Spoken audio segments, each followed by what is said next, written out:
원목사와 성경 읽기 역대하 21장입니다.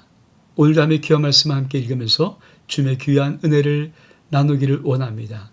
역대하 21장 함께 읽겠습니다. 역대하 21장은 유다 왕 여호람이란 소제목으로 출발합니다. 같이 한번 읽겠습니다. 여호사밧이 그의 조상들과 함께 누메 그의 조상들과 함께 다윗성에 장사되고 그의 아들 여호람이 대신하여 왕이 되니라. 여호사밧의 아들 여호람의 아우들 아샤라와 여이엘과 스가랴와 아샤라와 미가엘과 스바다는 다 유다왕 여호사밧의 아들들이라. 그의 아버지가 그들에게 은금과 보물과 유다의 견고한 성읍들을 선물로 주었고 여호람은 장자임으로 왕위를 주었더니 여호람이 그의 아버지 왕국을 다스리게 되어 세력을 얻은 후에 그의 모든 아우들과 이스라엘 방백 중 몇 사람을 칼로 죽였더라. 여호람이 왕위에 오를 때 나이가 32세라 예루살렘에서 8년 동안 다스리니라. 그가 이스라엘 왕들의 길로 행하여 아합의 집과 같이 하였으니 이는 아합의 딸이 그의 아내가 되었음이라. 그가 여호와 보시기에 악을 행하였으나 여호와께서 다윗의 집을 멸하기를 즐겨하지 아니하셨음은 이전에 다윗과 더불어 언약을 세우시고 또 다윗과 그의 자손에게 항상 등불을 주겠다고 말씀하셨음이더라. 우리가 역대하 21장을 보면서 정말 우리가 꼭 정말 신앙에서 꼭 알아야 될, 이거 계속 구약에서 반복적으로 나오지만 정말 우리가 신앙의 경각심을 가지고 꼭 알아야 될 정말 중요한 거 하나를 21장, 22장을 통해서 우리가 한번 보기를 원합니다. 자, 여러분, 여호사밧 왕이 죽었단 말이죠. 눕고 장사되었다. 그래서 아들 여호람이 대신하여 왕이 되니라. 자, 아버지 여호사밧 왕이 죽고 아들이 되었다. 그러니까 이 아들이 어떤 성격 이런 거 나오지 않잖아요. 근데 왜 이 말을 우리가 참 주의하게 생각하냐면 다시 한번 볼까요? 자,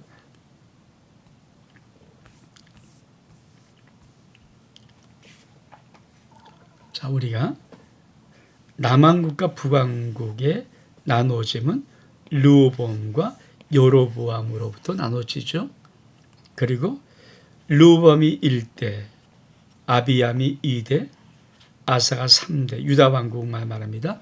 그러니까 열왕기 상하의 역사 속에서 유다의 나라에 관한 것만 다시 편집한 것이 역대하입니다. 그러니까 르호보암 1대, 아비암 2대, 3대가 아사 왕이고 오랫동안 41년간 통치하죠. 그 여호사밧이 4대 왕이에요. 그리고 우리가 오늘 보는 역대하 21장의 여호람이 5대 왕입니다. 근데 이 여호사밧에 무슨 문제가 있는가? 그렇죠? 그러면 여호사밧 왕이 어떤 행동을 했고 그것이 아들과 또 그 자손들 속에 어떤 영향을 미치는가를 하나님은 정말 말씀하고 싶은 거예요. 그리고 오늘 우리들에게도 은혜 시대입니다. 그러나 우리들에게도 신앙의 정말 1세대가 어떤 자세와 어떤 마음으로 어떤 경각심을 가지고 하나님을 진실이 섬겨야 될 것인가 하는 부분들을 우리도 왜 구약이 필요 없는 율법이 아니거든요. 필요 없는 말씀이 아니거든요. 예수님은 율법의 마침표 되어서 모든 율법을 완성하셨지만 오늘 우리의 삶 속에도 구약의 말씀은 신약과 동일하게 우리 삶에 그대로 적용되는 말씀이기 때문입니다. 물론 율법의 모든 저주를 우리 십자가에 속량하셨기 때문에 그런 부분이 크게 없지만 우리 인생 속에 살아가는 복의 양과 복에 대한 부분은 정말 이 말씀이 그대로 또한 적용되기도 합니다. 자, 그러면 어떤 문제가 있을까요? 다시 한번. 자, 이 여호람이 대신하여 왕이 되는데, 자, 여호삽의 아들 여호람의 아우들. 자, 여호람에는 아우들이 있어요. 아사랴, 여이엘, 스가랴, 아샤랴, 미가엘, 스바다. 이런 아들들, 그러니까 아우들이 있습니다. 그러니까 여호사밧의 아들들이 많죠. 그러면 우리가 보통 그죠, 형제 위에 참 이게 행복한 가문, 행복한 가정 아닙니까? 근데 어떤 것인가? 자, 아버지가 또 그들에게 은과 보물과 다 유다 견고한 성읍을 다 선물로 후히 주었고, 여호람은 장자임으로 왕위를 줬습니다. 그러니까 골고루 아들들에게 아버지는 할 도리는 다 했어요. 이 아들들에게 다 은과 금을 폐물도 다 주고 재산을 물려주고 또 경할 성읍들 주면서 다 먹고 살 수 있도록 했습니다. 그리고 장자인 여호람은 왕을 세워놓은 거예요. 여기까지 보면 여호사밧 잘하지 않았습니까? 또 이런 행동을 한 것이 무엇입니까? 어떻든 우애 있게 살아라. 그리고 골고루 분비하면서 어떤 글이 싸움하지 않고 우애 있게 살기를 원했는데, 아니 어떤 일이 벌어질까요? 그렇죠. 4절 여호람이 그의 아버지 왕국을 다스리게 되어 어떻게 세력을 얻은 후에 그의 모든 아우들과 이스라엘 방백 중 몇 사람을 칼로 죽여버립니다.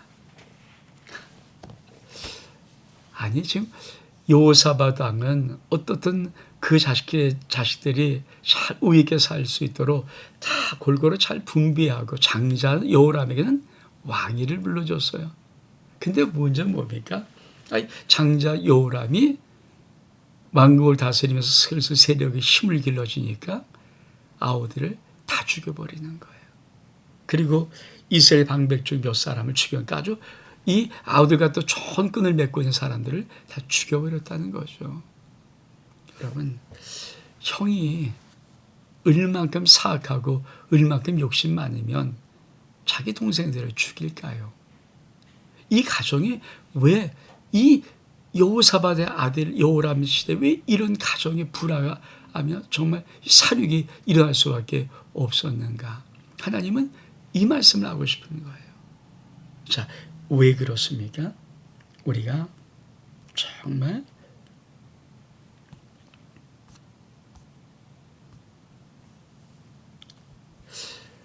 이 말씀들을 놓치면 안 되죠. 자, 역대하 우리가 21장을 보는데 역대하 18장 1절에 보면 여호사밧이 부귀와 영광이 크게 떨쳤고, 하나님께서 정말 엄청 여기서 초기에 참 잘했잖아요. 많은 부와 귀를 몰아넣어 줬더니 여호사밧이 슬쩍 교만해서 북쪽 이스라엘 아합의 가문과 혼인함으로 인적 관계를 맺었어요. 다시 말하면 여호사밧의 아들 장남 여호람과 아합과 이세벨의 딸 이걸 결혼시킨 거죠. 혼인.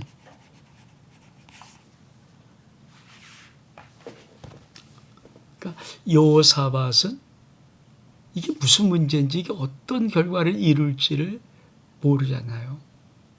근데 하필이면 이 이스라엘의 아합 왕은 아내가 이세벨이에요. 이세벨. 바알 숭배자일 뿐 아니라 아주 바알 신을 이스라엘 전체에게 전하고 싶어서 바알의 선지자로서 온 바알의 딸인 엘바알의 딸인 이세벨이 아내예요.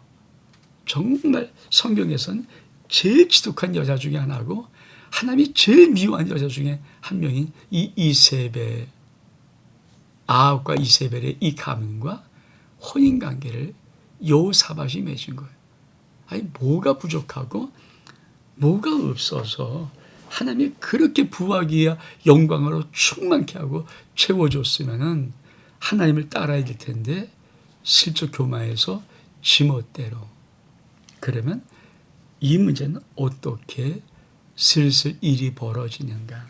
자, 하나님이 자 19장 2절은 뭡니까? 여호사밧이 북쪽 아방과 동맹을 맺고 아람을 치다가 그만 아방이 죽으면서 홀로 돌아올 때 하나님이 선견자 예후를 나가서 맞이하면서 뭐라고 말합니까? 왕이 악한 자를 돕고 아방을 말합니다. 여호와를 미워한 자들을 사랑하는 것이 옳겠습니까? 반드시 진노하심이 왕에게 임할 것입니다. 그러면서 도대체 이들의 가정 속에 어떤 이제 무서운 하나님의 저주의 심판이 임하는가? 출애굽기 20장 5절에 보니까 자 그것들을 이방인 신을 말하죠. 절하지 말며 섬기지 말라. 나 내 하나님 여호와는 질투하는 하나님인즉 나를 미워한 자의 죄를 갚되 아버지와 아들에게로 3, 4대까지 이른다. 3, 4대까지. 그러니까 아비의 죄는 반드시 3, 4대까지.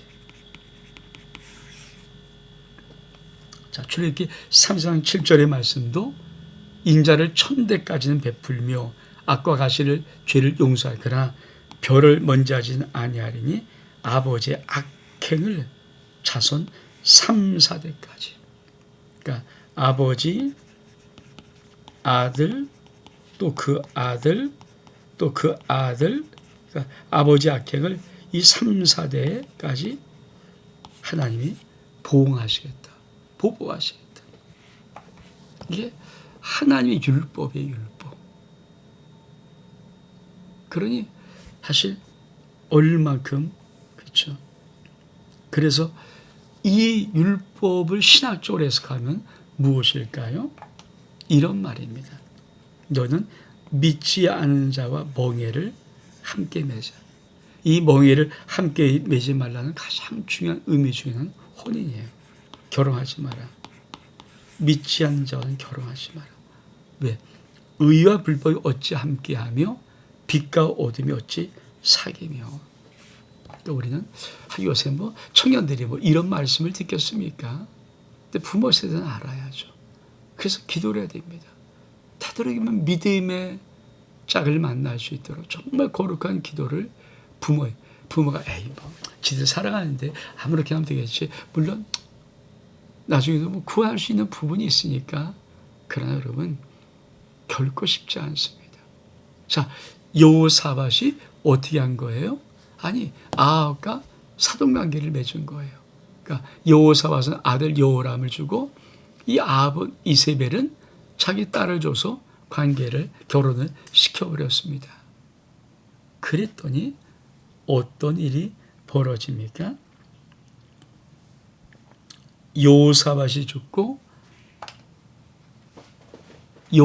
그 아들 여호람이 왕이 되었을 때 아버지는 그렇죠. 이 여호람에게는 왕위를 줄 뿐 아니라 그의 아들에게는 은과 금과 보물을 건강성해서 잘 고루 재산을 분배해서 좀 형제 우애 있게 좀 아름답게 살라 하는 그런 꿈을 갖고 그렇게 상속을 하고 그렇게 유언을 하면서 죽었지만 요람이 힘을 딱 얻고 나니까 뭡니까? 그의 모든 아우를 죽여버립니다. 그 이스라엘의 방백 중 몇 사람을 칼로 죽여버립니다. 그러니까 어떻게 해요? 여호사밧의 아합과의 혼인관계 잘못을 하나님은 여호람 그 아들 시대에 이 아들 형이 장남이라는 사람이 자기 동생을 죽여버려요. 이게 가능한 일인가요? 이런 악이 행해질 뿐 아니라 또 어떤 악들이 행해집니까? 그가 여호람입니다. 이스라엘 왕의 길로 행하며 아합의 집과 같이 하였으니 이는 아합의 딸이 그의 아내가 되었습니다. 그가 여호와의 보시기에 악을 행하였다. 하나님 앞에 당연하죠. 여러분, 아내가 바알을 숭배하는 여자인데 이 아내의 말, 그 뜻은 막 꾀고 할 텐데, 유혹하고 막 시험 부리고 할 텐데 어떻게 여호람이 무슨 방법으로 그쵸? 이 아내의 말을 안 듣겠어요. 결국은 하나님 보시기에 악을 행하는 거예요. 단지 하나. 하나님이 다윗의 집을 멸하기를 제가 안 멸하고 싶으신 거. 왜? 다윗의 또 언약을 세우셨거든요. 네와 너 자손에게 내가 항상 등불을 대어주겠다.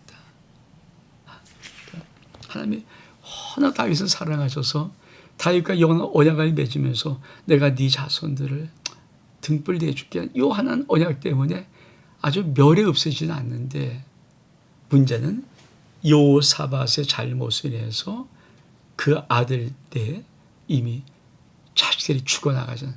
형에서 칼로 사륙되는 그런 비참한 일이 일어납니다. 그뿐이 아니죠. 그렇죠.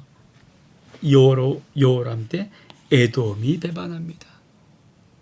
우리가 여호사밧 다 쳐서 무찔러 버렸던 여호사밧 왕이었는데 그렇죠. 힘이 없으니까 에돔이 배반하여 유다의 지배에서 벗어나 자기 위에 왕을 세우므로 여호람이 지휘관들과 모든 병거를 거느리고 출정하였더니 밤에 일어나 자기를 애워싼 에돔 사람과 그 병거의 지휘관을 쳤더라. 이와 같이 에돔이 배반하여 유다의 지배에서 벗어났더니 오늘까지 그러하였으며 그때 림나도 배반하여 여호람의 지배에서 벗어났으니 이는 그가 그의 조상들의 하나님 여호와를 버렸음이더라.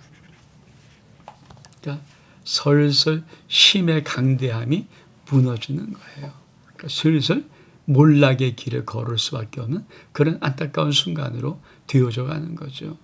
여러분, 정말 하나님이 살아계신지 안 살아계신지는 뭡니까? 내가 하나님 말씀을 따르고 신실할 때 하나님이 나에게 어떤 복을 주실 뿐 아니라 내가 하나님을 우습게 보고 함부로 대고 할 때 하나님이 나에게 어떤 저주와 심판을 퍼부을 것인가? 이게 명백히 드러나야 사람들이 하나님을 두려워하지 않겠습니까? 이래도 저래도 이래도 아무 일 없고 저래도 아무 일 없고 그러면 무슨 하나님이 살아계신 겁니까? 죽은 하나님이죠. 당연히 부어라 마셔라 지 마음대로 하면 되죠. 근데 하나님 살아계시거든요. 하나님이 살아계십니다. 저와 여러분의 인생의 모든 행위를 그 행위대로 갚아버리십니다. 여러분, 우리 부모 세대들이 자식이 있는데 자식 귀한 줄 알면서도 내가 하나님 앞에 함부로 하는 모든 것들, 이 구약적인 이 역대 21장의 관점에서 보면 하나님 내 자식에게 갚아버려요. 내 자손에게 갚아버려요. 안 되게 돼요. 그래도 좋습니까? 은혜 시대인데. 그러나 우리 집 율법을 완성하러 오셨어요. 은혜라고 하지만 하나님 모든 말씀을 다 버릴 수 있는 게 아닙니다. 구원은 전적인 은혜입니다. 누차 말하지만 그러나 우리가 예수 그리스도 믿고 살아가는 인생의 모든 과정의 복과 저주는 우리의 하기 나름입니다. 그것까지도 하나님께서 무조건적으로 하지를 않습니다. 그거를 여러분이 정확하게 역대하 21장을 통해서 알아야 합니다. 슬슬 내 주변에 나를 우습게 보면서 이러한 일들이 벌어지면서 내 힘은 슬슬 빠지기 시작합니다. 자, 여호람은 그 다음에 어떻게 했을까요? 11절에 보니까 여호람이 또 유다 여러 산에 산당을 세워 예루살렘 주민으로 음행하게 하고, 참 나쁜 놈이죠. 또 유다를 미혹하게 하였으므로 선지자 엘리야가 요람에게 글을 보내 이르되 왕의 수왕 다윗의 하나님 여호와께서 이같이 말씀하시기를 네가 내 아비 여호사밧의 길과 유다 왕 아사의 할아버지 왕의 그 길을 행하지 아니하고 오직 이스라엘 왕의 길로 행하여 유다와 예루살렘 주민들이 음행하게 하기를 아합의 집이 음행하듯 하며 또 내 아비의 집에서 너보다 착한 아우들을 죽였으니 여호와가 내 백성과 내 자들과 내 아내들과 내 모든 재물을 큰 재앙으로 치시리라. 넌 창자의 중병이 들고 그 병이 날로 중하여 창자가 빠져나오리라 하셨다 하였더라. 하나님 요람에게 갚아버리십니다. 네가 네 아우를 이렇게 죽였니? 야, 내가 큰 장으로 너를 칠 거야. 여러분, 주번을 치면은 사실 사람들이 마음을 놓거든요. 자기는 아니니까. 그래서 하나님이 내가 네 창자의 중병이 되어서 내가 죽을 때 네 창자가 빠져나와서 죽도록 하겠다. 질병으로 쳐버리십니다. 이게 하나님이 하나님. 여러분, 왜 우리가 그렇게 예수 그리스도의 사랑을 받고도 하나님의 그 생명난 사랑을 잊고도 그 은혜를 잊고도 왜 우리는 자꾸만 자기 중심으로 살아갈까요? 그 하나님, 나 생명나게 사랑하신 그 하나님 조금 더 사랑하면 안 됩니까? 조금 더 헌신하면 안 됩니까? 조금 더 충성하면 안 됩니까? 자, 그러면서 우리 그 다음에 16절 여호와께서 블레 사람들과 구스에서 가까운 아라비아 사람 마음을 격동시켜서 여호람을 치게 하시니 일으켜버려. 그들이 올라서 유다를 침략하여 왕궁의 모든 재물과 그의 아들과 아내들을 탈취하였으므로 막내 아들 요아스 외에는 한 아들도 남지 아니하였더라. 아니, 이제 하나님께서 사방에 일으켜서 때려버리게 하는 거예요. 그리고 여호사밧이 자기 아우들을 죽였잖아요. 하나님이 여호사밧의 자식들을 죽여버려요. 여호람의 자식들을 죽여버려요. 그러니까 여호람은 자기 동생들을 죽였거든요. 근데 하나님은 여호람의 아들들을 죽여버리시는 거예요. 그리고 다 뺏기게 만들고. 우리 그 다음에 볼까요? 참, 이 모든 일 여호와께서 여호람을 치사 능히 고치지 못할 병이 그 창자에 들게 하였으므로 여러 날 후에 2년 만에 그의 창자가 그 병으로 말미암아 빠져나오매 그러니까 심한 병으로 죽으니 백성들이 그들의 조상이 분양했던 같이 그에게 분양하지 아니하며 분양도 안 합니다. 여호람이 30세에 즉위하고 예루살렘에서 8년 동안 다스리다가 아끼는 자 없이 세상을 떠났으며 무리가 그 다윗성에 장사했으니 열왕의 묘실에도 두지 아니하였더라. 지금 무슨 말하고 싶은 거예요? 하나님이 얼만큼 심하게 쳐버리면 창자가 밖으로 터져나오는 이 병에 걸려 죽는데 사람들이 분양도 하지 않아요. 여러분, 사람이 분양하지도 않아요. 그리고 아끼는 자가 없이 되었다 합니다. 그리고 다윗성에서 열왕의 묘실에 두지 아니하였습니다. 무덤에서 여호왕이 뭐예요? 철저히 죽어서도 버림받게 만드는 거. 근데 그 여호람의 죄가 어디서부터 오르는 겁니까? 그렇죠? 아버지 여호사밧이 아방 이스라엘의 그 딸 자기 아들과 결혼시키면서 혼인을 맺어버려요. 이 한 번 잘못된 행동으로 여호람은 정말 비참한 왕 중에 하나의 왕이 되고 말죠. 어쩌면 죽을 때 정말 고통받고 죽었을 것 같아요. 죽은 후에도 창피에 톡톡이 당하죠. 아끼는 사람도 없이 정말 왕이 들어갈 묘실에도 들어가지 못하고 사람들이 그의 죽음에 애통하지 않고 분양하지도 않는 그런 비참한 인생을 맞이합니다. 사랑성도 여러분, 우린 지금 은혜 시대를 살고 있는 것은 분명합니다. 하나님은 혹시 우리에게 이렇게까지는 안 하실 거예요. 저도 그걸 알고 믿어요. 그러나 우리가 하나님 앞에 진실하지 못하고 올바르지 못할 때 하나님은 어떠한 징계든지 때로는 아프게 따끔한 채찍이든지 우리 인생과 우리 자녀와 자손들에게까지 하나님은 좀 알아들을 수 있도록 가르칠 거예요. 예, 하나님은 이렇게 말씀하신 것을 우리가 알잖아요. 하나님 받으신 참아들마다 징계가 있다. 징계가 없으면 사생자라. 다시 말하면 내가 이 구약처럼 그렇게 뭐 저주하고 심판 이러진 않을 거다. 왜? 내가 너를 내 자녀로 삼았으니까. 그렇지만 자녀가 아버지 뜻을 모르고 함부로 할 때는 따끔하게 혼은 내주겠다. 하나님이 자식 철들게 만들려고 자식 한번 벌을 고치려고 따끔하게 휘두르는 그 채찍 때로는 맞으면 너무 아플지 몰라요. 여러분 정말 부탁입니다. 하나님 앞에 예수 생명 받은 여러분 예수 믿는다면 제발 함부로 신앙생활을 하지 마세요. 온 목사와 성경 읽기 역대하 21장 여기서 마칩니다. 샬롬.